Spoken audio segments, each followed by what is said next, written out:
बिस्मिल्लाहिर्रहमानिर्रहीम, अस्सलाम वालेकुम एंड वेलकम बैक जी। उम्मीद करती हूँ कि आप लोग अपने घरों में खुश होंगे, आबाद होंगे। अल्लाह ताला आपको ऐसे ही खुश और आबाद रखे। चलते हैं जी आज के लेक्चर की तरफ। आज है आप लोगों का लेक्चर नंबर 16। हमने प्रीवियस लेक्चर नंबर 15 में पढ़ा था कि पार्टनरशिप फर्म क्या होती है, क्योंकि हमारा टॉपिक है जी अकाउंट्स फॉर पार्टनरशिप बिजनेस। तो हमने लेक्चर नंबर 16 में देखा था जी कि what is partnership business, partnership business की क्या क्या डेफिनेशंस थी, उसकी डेफिनेशन क्या होती है, किस तरह से उसको फॉर्म किया जाता है, व्हाट इज़ पार्टनरशिप अग्रीमेंट और इसमें कौन कौन सी क्लॉजेस डिसाइड की जाती हैं फॉर अ पार्टनरशिप फर्म। उसके बाद हमने देखा था जी कि अगर आप लोग अपना पार्टनरशिप डीड नहीं बनाते तो उसकी क्या टर्म्स एंड कंडीशंस होती हैं जी, कि उसको किस तरह से आपने फुलफ़िल करना है। तो हमने 6 क्लॉजेस पढ़ी थी जी, दोबारा से रिपीट कर देती हूँ आप लोगों की याद दहानी के लिए। ये 6 बहुत इंपॉर्टेंट है। अगर आपको क्वेश्चन में ये कह दिया जाता है जी कि आपने क्वेश्चन में सारी चीज़ें उस टर्मिनोलॉजीज़ के अकॉर्डिंग रखनी है जो आपका 1932 का पार्टनरशिप एक्ट कहता है, तो ये वो रूल्स हैं जी जो आपका 1932 कह रहा है। सबसे पहला रूल ये था जी कि आपका profit and loss equally share किया जाएगा अगर आप लोगों ने अपना पार्टनरशिप डीड या एग्रीमेंट खुद नहीं बनाया। दूसरा वो ये कहता था जी ऑल पार्टनर शेल बी, अच्छा जी अगर कोई इंटरेस्ट देता है, सॉरी इंटरेस्ट कह रही हूँ, अगर कोई लोन देता है बिजनेस को पार्टनर, मैंने कहा था जी अदर देन कैपिटल, आप बैंक के पास जाने की बजाय को पार्टनर कहता है जी कि हम आप लोगों को लोन दे देते हैं, तो आपने बग़ैर सोचे समझे अगर 1932 का एक्ट लागू कर रहे हैं तो 6% इंटरेस्ट ऑन लोन आप देंगे, इससे ज़्यादा आपने लोन नहीं देना। उसके बाद आपका था जी कि अगर कोई पार्टनर काम कर रहा है तो उसने आपने ये कहा था जी कि 1932 का एक्ट ये कहता है कि उसने सैलरी नहीं लेनी है, उसको सैलरी नहीं मिलेगी क्योंकि उसने वो काम करना ही करना है। उसने कहा जी partner is not entitled to any salary for taking part in conduct of business. अच्छा एक और बात है जी, उसको कमीशन भी नहीं मिलेगा। अगर तो कमीशन कहेंगे तो मिलेगा, अगर आपने डिसाइड किया अदरवाइज उसको कमीशन भी नहीं दिया जाएगा। फिफ्थ पॉइंट तो ये था जी no partner is entitled to interest on capital. Capital का मतलब ये है जी अगर उसने कैपिटल इन्वेस्ट किया तो उसके ऊपर कोई भी इंटरेस्ट नहीं देगा कारोबार आपको एहसान नहीं कर रहे उस पर, आपको उस कैपिटल के बदले इंटरेस्ट की बजाय प्रॉफिट मिल रहा होता, तो आप इंटरेस्ट ऑन कैपिटल नहीं देगा business. No interest on drawings is to be charge by the firm. अब चार्ज बाय द फर्म का मतलब जी ड्राइंग्स असल में पैसा किसका था, कारोबार का, यानी मालिक से उसने लेके कारोबार में इस्तेमाल कर रहा है। अब मालिक ने क्या किया है जी, वो पर्सनल यूज़ के लिए विदड्रॉ कर लिया।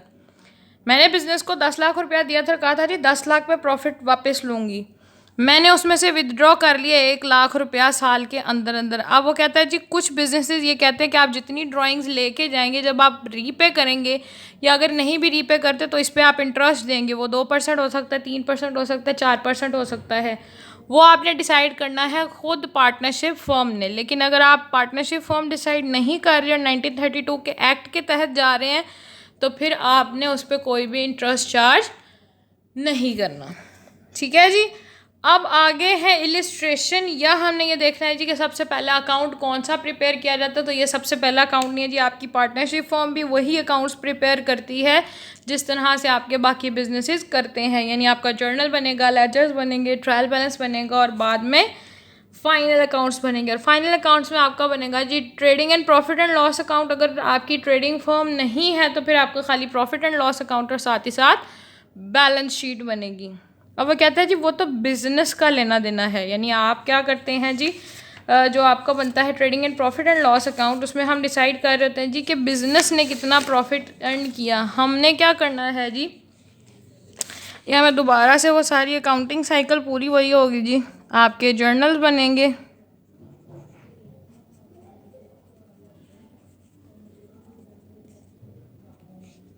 जर्नल के बाद लेजर्स बनेंगे,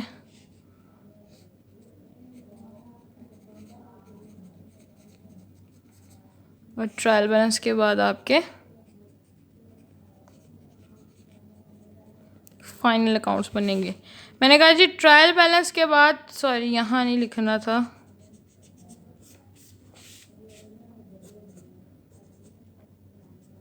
trading and profit and loss accounts भी बनेंगे और साथ ही साथ बैलेंस शीट भी बनेंगे। अब जिस तरह हमने कंपनीज अकाउंट्स में पढ़ा था जी कि कंपनीज अपने फाइनल अकाउंट्स बनाने के बाद एक और अकाउंट बनाती है जिसे हम profit and loss appropriation account कहते हैं। एप्रोप्रिएशन अकाउंट में हमने क्या किया था जी, आपने अपने रिजर्व्स मेंटेन किए थे,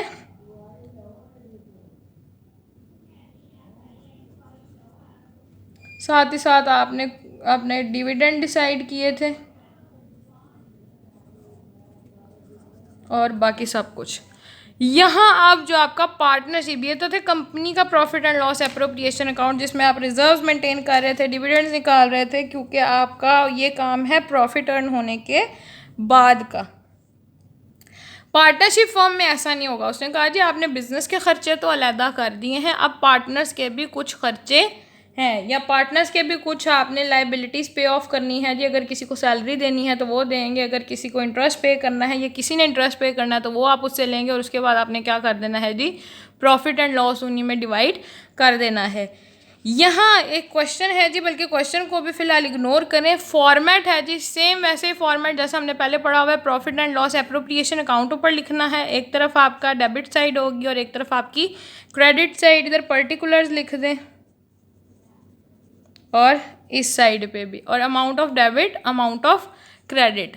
अब एप्रोप्रिएशन अकाउंट में सबसे पहले या तो बैलेंस डेबिट साइड पे आएगा, ये क्रेडिट साइड पे आएगा। अब मज़े की बात यह हमने कहा था एप्रोप्रिएशन अकाउंट तब बनाया जाता है जब आपकी फर्म नेट प्रॉफिट्स में जा रही होती है। नेट प्रॉफिट्स का मतलब ये है जी कि उन प्रॉफिट्स में से अब आप मज़ीद किसी और को पैसा दे सकते हैं, चाहे वो बिज़नेस का टैक्स हो, बिज़नेस का डिविडेंड हो।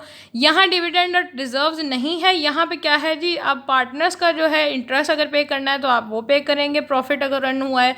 अगर आपने ड्राइंग्स पे इंटरेस्ट देना है तो वो देंगे, अगर आपको कैपिटल पे इंटरेस्ट मिला है तो वो आप इसमें करेंगे, और उसके बाद जितने पैसे बच जाते हैं वो आप क्या करेंगे जी, पार्टनर्स को इक्वली डिवाइड कर देंगे, या इक्वली कर देंगे या किसी प्रोपोर्शन के तहत कर देंगे, वो हमें उसने क्वेश्चन में बताया होगा। पहले हम देख लेते हैं जी इसके फॉर्मेट को। उसने कहा लिखा हुआ है जी कि अगर क्रेडिट बैलेंस है, ये किसका बैलेंस होगा, आपके नेट प्रॉफिट है अगर, तो वो आपका क्रेडिट साइड पे ही आएगा। लॉस की सूरत में एप्रोप्रिएशन अकाउंट बनेगा ही नहीं, लॉस में से आप किसी को क्यों हिस्सा दे सकते हैं। अगर बनाना भी है तो वो आपका लॉसेज आएंगे और आपके अकाउंट्स पार्टनर्स के क्रेडिट साइड पर, यानी आपके उन पर लाइबिलिटी है। वो खैर बात की बात है, लेकिन आपका जो भी बैलेंस होगा डेबिट या क्रेडिट आपने वो इधर लिख देना है। उसके बाद डेबिट साइड पे क्या आएगा जी, इंटरेस्ट ऑन लोन आएगा, प्रॉफिट्स आएंगे।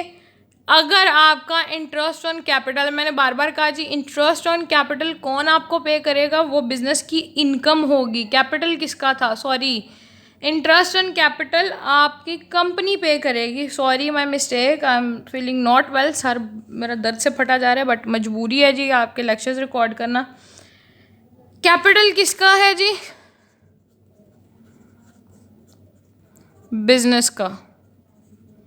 तो अब अगर कैपिटल और इन्वेस्ट किसने किया है जी,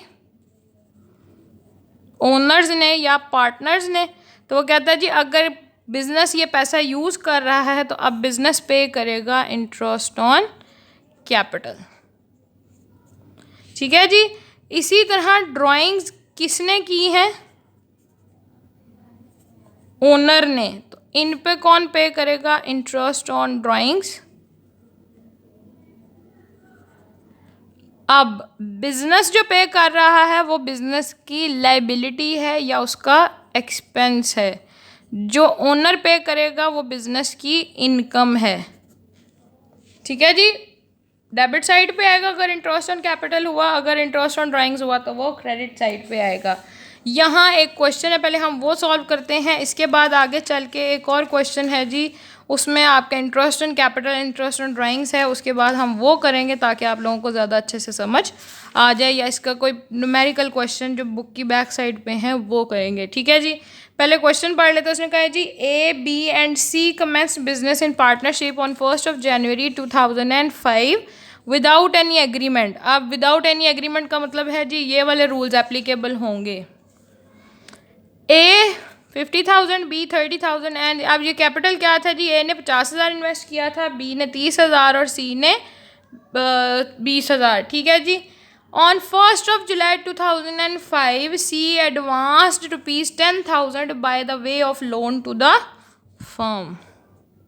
आप डेट देख लें जी, 1st of July यानी महीने के शुरू में, लेकिन महीना कौन सा है जी, 1/7/2005। ईयर कब एंड हो रहा है? 31 दिसंबर 2005 को, यानी ये 6 माह का ड्यूरेशन है। अब इसकी कैलकुलेशन करते हुए आगे चल के बताऊंगी मैंने ये क्यों लिखा है। The profits for the year ended 31 December amounting to ₹13,000।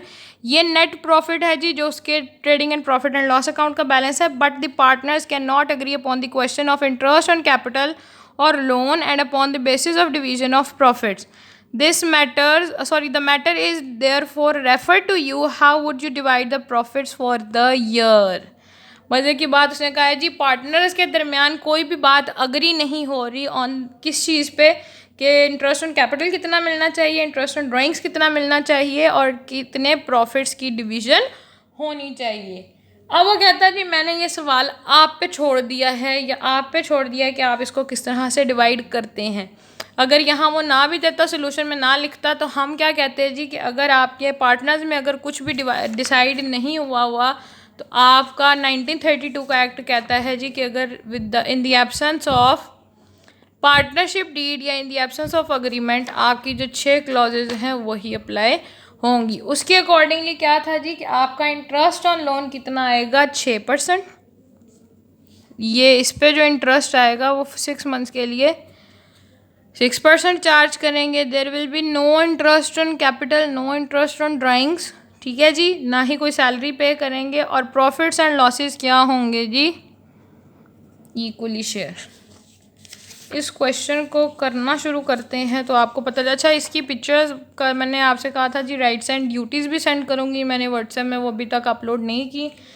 आज कोशिश करूँगी कि इस लेक्चर के फ़ौरन बाद या इससे पहले, इसके अपलोड होने से पहले पहले आप लोगों को वो ग्रुप में शेयर कर दूँ। इसके साथ ही आप लोगों को एक असाइनमेंट और देनी है जी, वो आप लोगों की फ़ाइनल असाइनमेंट होगी।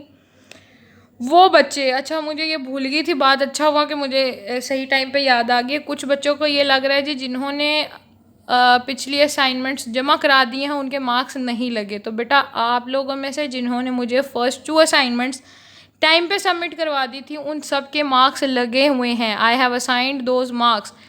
मार्क्स किन के नहीं लगे? जिन्होंने वो असाइनमेंट्स या तो सबमिट नहीं करवाई या जिन्होंने मुझे लेट सबमिशन कराई थी। लेट सबमिशन वालों को मैंने परसों या शायद 2 दिन पहले दोबारा से ग्रुप में मैसेज किया है कि वो मुझे अपनी लेट असाइनमेंट्स भी सबमिट करवा दें, मैं मार्क्स लगवा दूंगी। मुझे उस मैसेज के या उस कह लें जी टेक्स्ट के अगेंस्ट सिर्फ एक बच्ची ने रिप्लाई किया है, बल्कि 2 ने। एक अली रज़ा था, उसने लेट सबमिशन कराई थी और उसने मुझे मेमोराइज़ कराया जी कि मैम मैंने दोनों असाइनमेंट्स दी थी और वो मेरे पास पड़ी हुई है, मेरे इनबॉक्स में हैं। अच्छा, और ये बात भी आप लोगों को अगर लग रही है जी कि मैम अपनी मर्ज़ी से नंबर लगाएंगे, तो अगर मैंने लगाने होते तो मैं पहले से ही उनको मार्क्स असाइन कर चुकी होती। अली रज़ा की दोनों असाइनमेंट्स मेरे मोबाइल के इनबॉक्स मैसेजेस में अभी भी पड़ी हुई हैं। मैंने वो देखी, मुझे याद आ गया कि हाँ इस बच्चे ने दोनों असाइनमेंट सबमिट कराई थी बट लेट सबमिशन थी, इसीलिए उसके मार्क्स नहीं लगे।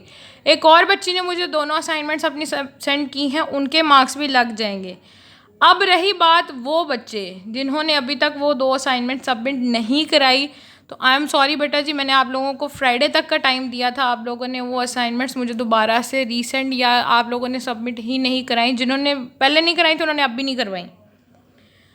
आप लोगों के उन 2 असाइनमेंट्स के मार्क्स तो नहीं लगेंगे। आप भूल जाएं कि कभी मैं आप लोगों को वो सेशनल्स दूंगी या असाइन करूंगी।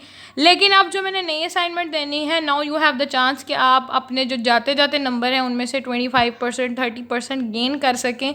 वो असाइनमेंट मैं आप लोगों को आज ग्रुप में ही बताऊंगी कि आप लोगों ने क्या मतलब असाइनमेंट में मुझे भेजना है या आपकी वो असाइनमेंट क्या है। और मेक श्योर कि आप लोग मुझे 24 तक वो सारी असाइनमेंट सबमिट करा दें जिन जिन बच्चों ने करवानी है।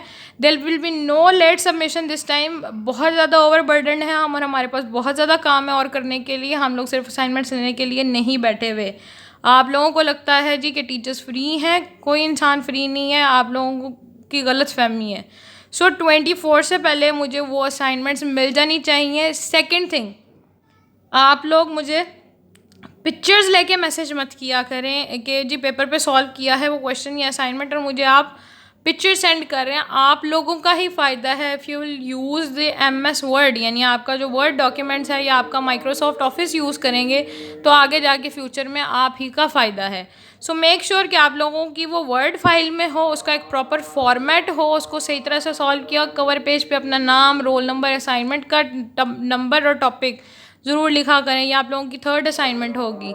और मैं बार बार कह रही हूँ जी कि इस टाइम जो लेट सबमिशन होगी मैं उसके मार्क्स असाइन नहीं करूँगी, चाहे आप मेरे तरले करें, पाँव पड़ें, कुछ भी करें। इस time I will be very strict और मैं आप लोगों की लेट सबमिशन एक्सेप्ट नहीं करूँगी। मेक श्योर कि आप लोगों को असाइनमेंट्स मुझे 24 यानी 24 अगस्त की रात 12 बजे तक आप लोगों के पास टाइम होगा, मुझे मेल कर दें, मुझे व्हाट्सएप कर दें, ग्रुप में सेंड कर दें, कुछ भी करें, लेकिन वो वर्ड फॉर्म में होनी चाहिए। अगर वो क्वेश्चन है तो वो एक्सेल फॉर्म में होना चाहिए, या एक्सेल के पेपर पे या एक्सेल शीट पे आपने सॉल्व किया हो, ताकि आप लोगों को भी पता चले। क्योंकि जब आप प्रैक्टिकल लाइफ में जाएंगे तो आपके ये टेस्ट भी होते हैं कि आपको माइक्रोसॉफ्ट ऑफिस यूज़ करना आता है या नहीं। ठीक है जी, चलते हैं अपने क्वेश्चन की तरफ।